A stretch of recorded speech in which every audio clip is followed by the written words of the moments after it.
à tous, bienvenue sur ma chaîne YouTube Vanny & Co pour mon deuxième podcast. Je suis ravie d'être avec vous aujourd'hui dans cette sublime suite de l'hôtel Artemisia Montmartre. À la vingtaine, nos premiers jobs, notre santé mentale mise à rude épreuve, nos incessantes comparaisons avec les autres. Pour cet épisode, je suis accompagnée d'Enora. Merci Nora d'être venue, ça me fait hyper plaisir. Pour qu'on te connaisse davantage, est-ce que tu peux te décrire et nous dire comment tu décrirais cette période de ta vie ?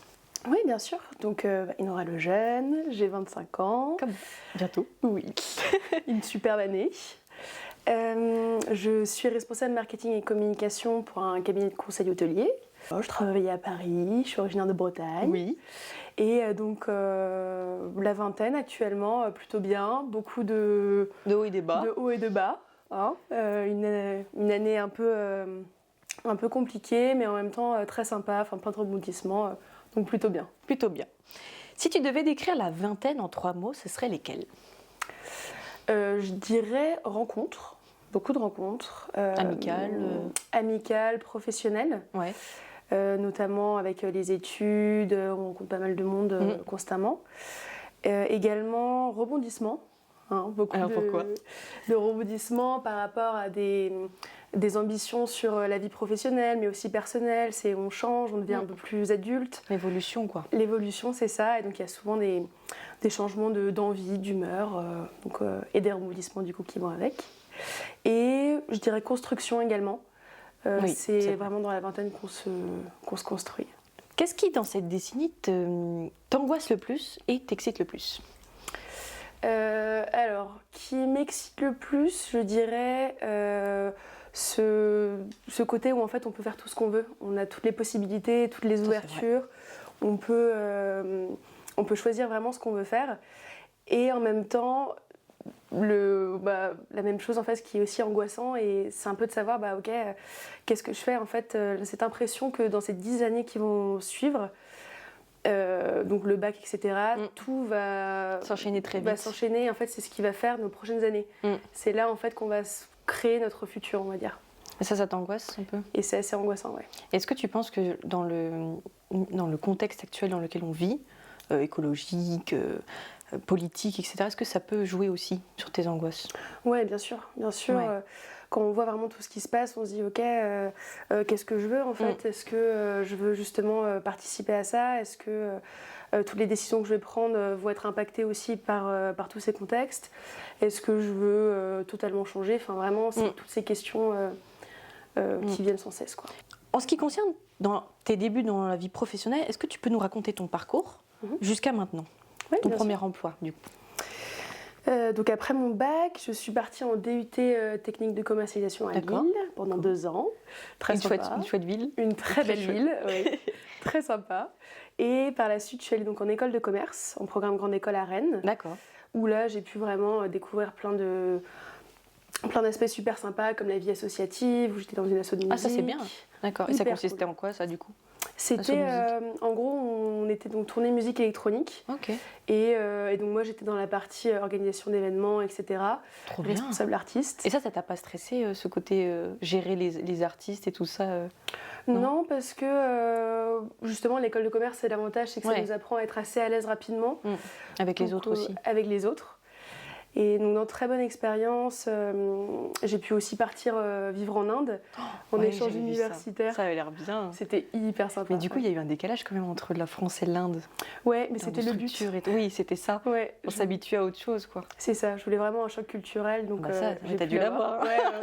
Ça, c'est sûr. Et du coup, après ça, t'es arrivée comment dans le monde du travail, du coup ? Quand tu l'as vécu, T'es passé de l'Inde à la France et là t'es dans ton premier emploi, comment tu le vis ? Là du coup j'étais en stage, j'ai commencé heureusement avec plusieurs expériences pro mais en stage. D'accord. Donc j'ai déjà été un petit peu rodée entre guillemets. Ça n'a pas été brutal quoi, t'as pas passé des études directes au monde du travail quoi. C'est ça, j'ai eu quand même des expériences pro 3-4 avant et en sachant que là du coup c'était mon stage de fin d'études là où je suis. Et j'ai eu la chance qu'ils me prennent après en CDD. Et justement, qu'est-ce qui t'a surpris entre les études que tu as faites et le monde du travail ? Est-ce qu'il y a une transition un peu brutale ou ça a été plutôt bien ? Non, ça a été plutôt bien, étant donné que, comme je te disais, j'ai eu donc les expériences pro avant. Donc ça n'a pas été un gros choc. C'était un chemin qui se suivait, quoi. Ouais, c'est ça. Donc non, assez lisse. Assez lisse, d'accord. Et là, en ce moment, comment tu te sens ? Tu arrives à concilier les ambitions, les attentes et la réalité du travail? Ou c'est un peu encore en construction? C'est un peu en construction, ouais. C'est... en fait, quand tu es justement au début de ta vingtaine, tu as plein d'ambitions, tu as plein d'envies. Et c'est vrai que la réalité en fait, du travail... peut te rattraper, quoi. Ouais, quand tu es dedans, tu te dis, bon, ok, on va peut-être revoir un petit peu en fait. Tu es un peu projeté dedans et puis voilà, quoi. Ouais. Au niveau de la santé mentale, comment tu définirais ta relation à la santé mentale là maintenant? Très bien. Très bien. Mais parce que je suis aidée. D'accord. Je consulte une psy. Ah bien, ouais. Ça c'est chouette. Et voyez des psys, c'est important. Ouais, je recommande vraiment à tout le monde d'en nécessaire, consulter. Ouais. Parce que tu vois, sans elle, je pense que je serais t'arriverais moins. Ouais. Et justement, elle t'aide sur ce que tu peux ressentir, comme du stress ou de la pression. Elle t'aide à travailler là-dessus ou elle t'aide à travailler plus sur le perso, la confiance en toi ou des choses comme ça? Sur tout, surtout vachement aussi sur la confiance, sur le fait de m'écouter. Je pense qu'aussi on est une génération où en fait on a besoin de... Oui, de mettre des mots. Ouais, c'est ça, et de suivre un peu son instinct. On a plus d'envie de vraiment s'écouter, comparé à nos parents par exemple, où eux, ça, oui. ils s'écoutaient un peu moins. Ils étaient en fait le principal c'est de trouver un job et basta, et faire leur vie et tout ça. Et nous, ils pensaient moins à ça, à ce vocabulaire-là. Est-ce que dans le monde pro, tu trouves qu'il y a une sorte qu'on parle assez de santé mentale? Oui, on en parle, mais je trouve que c'est pas très bien abordé. Enfin, la manière dont c'est fait, c'est donc il faut faire attention. Un peu maladroit. Ouais, c'est ça. Et en fait, on pointe pas du doigt vraiment le vrai souci. Et c'est quoi pour toi le vrai souci qu'on pointe pas du doigt justement? Je pense que c'est un peu... déjà, le management joue beaucoup, je pense. Par rapport à un management toxique un peu ou ouais, c'est ça. Plus la façon dont on se parle les uns les autres? La manière dont on se parle aussi, dont on communique. Manager, c'est quand même un métier, donc c'est assez important. Oui, ça s'apprend. Et ça joue beaucoup sur, je pense, la santé mentale des personnes, même aussi les quantités de travail, etc. Enfin, c'est un tout que... La responsabilité qu'on donne sur les jeunes, quoi. Oui. Est-ce que, en général, les personnes plus âgées, dans ton travail ou même en général, sont bienveillants avec les jeunes? Ou est-ce qu'ils ont du mal à comprendre ce choc de génération qu'on nous dit souvent? Ah, vous vous plaignez souvent, vous êtes toujours malade, vous êtes toujours en burn-out. Est-ce que tu trouves qu'ils sont bienveillants avec nous sur ça? Ou qu'ils ont du mal à comprendre ce qu'on veut leur dire? Pour l'instant, oui, j'ai jamais eu de ce cas où justement on me pointait un peu du doigt le fait que j'étais jeune, etc. D'accord.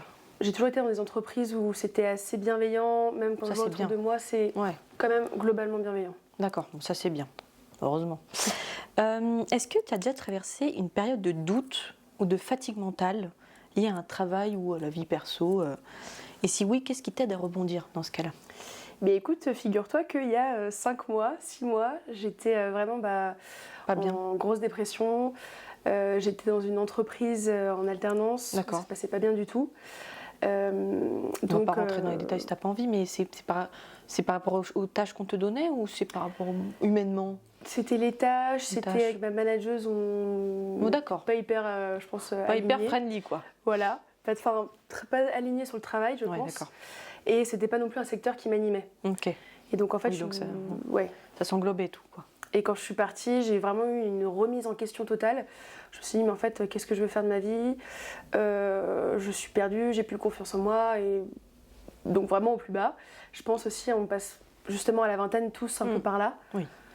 Et de plus en plus. Et pour rebondir, j'ai aussi allé voir quelqu'un, du coup, une psychologue, qui m'a énormément aidée là-dessus, à relativiser, à me reconstruire. Et socialement, est-ce qu'il y a eu une pression vis-à-vis de ton état que tu as vécu du coup il y a quelques mois?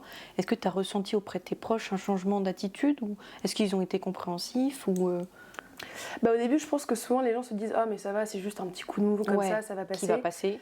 Puis au final, on se rend vite compte que c'est quand même un peu plus que ça. Mais j'ai vachement été entourée par ma famille, mes amis. C'est quand même, mine de rien, nos proches sont assez bienveillants, je pense, là-dessus. Oui, ça c'est chouette. Oui. Et du coup, par le biais des réseaux sociaux, tu t'es jamais senti le besoin ou même que ça t'est tombé dessus, le fait de se comparer aux autres? Oh, si. Oui, ça t'arrive souvent? Oui. Avec les réseaux, terrible. c'est... En fait, je sais même pas comment on peut essayer de remédier à ça parce que c'est vrai que on peut montrer en fait la plus belle facette de notre vie, tout ce qu'on veut montrer, on le montre. Et c'est vrai qu'on se dit constamment, ah mais c'est vrai qu'en fait moi j'ai jamais fait ça, elle à cet âge-là, à 20 ans, 25 ans, elle a déjà accompli tout ça, ou il a accompli tout ça. Donc c'est vrai que c'est constamment en fait des remises en question. T'as l'impression, moi c'est souvent le cas, mais j'ai l'impression qu'avec les réseaux sociaux, on a l'impression que d'autres gens vont plus vite que nous. Ouais, c'est ça. On a l'impression d'avoir du retard, qu'en fait c'est nous le problème, alors que pas du tout. En fait, on avance tous à notre rythme. C'est ça. Et il faut, à la limite, si on veut se comparer, c'est juste prendre le positif de la personne et se dire, ok, est-ce que je peux essayer de l'appliquer sur moi aussi? Ouais, c'est vrai que c'est un vrai problème, ça, les réseaux sociaux pour ça. Ouais.